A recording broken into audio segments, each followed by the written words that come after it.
Samantala sa iba pang mga balita, sisimulan na ang pagsasaayos sa Sarat Church sa Ilocos Norte matapos makailang beses tamaan ng lindol, dahilan para tuluyan itong masira. Ayon sa CBCP, 40 million pesos ang pondo na inilaan para sa Phase 1 ng construction nito. May balitang hatid si Graciela Corazon.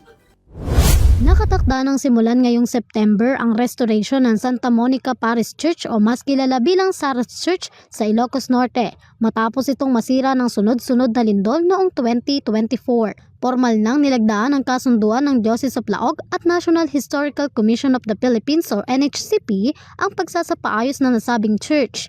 Isa ang Sarat Church sa pinaka-iconic na Filipino-Hispanic architecture sa Ilocos Norte. Ayon sa pahayag ng Catholic Bishops' Conference of the Philippines o CBCP, nasa 40 million ang inilaan ng pamahalaan sa paunang pagsasapaayos ng nasabing simbahan. Matatandaan na ang simbahan ay napinsala ng sunod-sunod na lindol noong 2024 at ang ilan sa mga bahagi nito ay bumagsak at na-dislodge. Ang ilang bahagi naman ng kahoy at pader nito ay napinsala rin. Bilang pag-iingat, hindi muna ito ipinagamit sa publiko.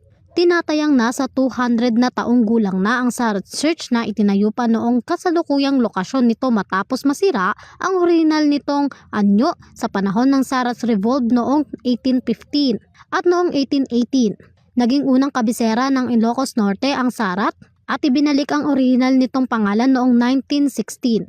Noong 2024, iginawad ng Vatican Apostolic Penitentiary ang karapatang tumanggap ng plenary indulgence ang mga debotong bumibisita sa simbahan bilang bahagi ng selebrasyon ng ika-300 anibersaryo nito.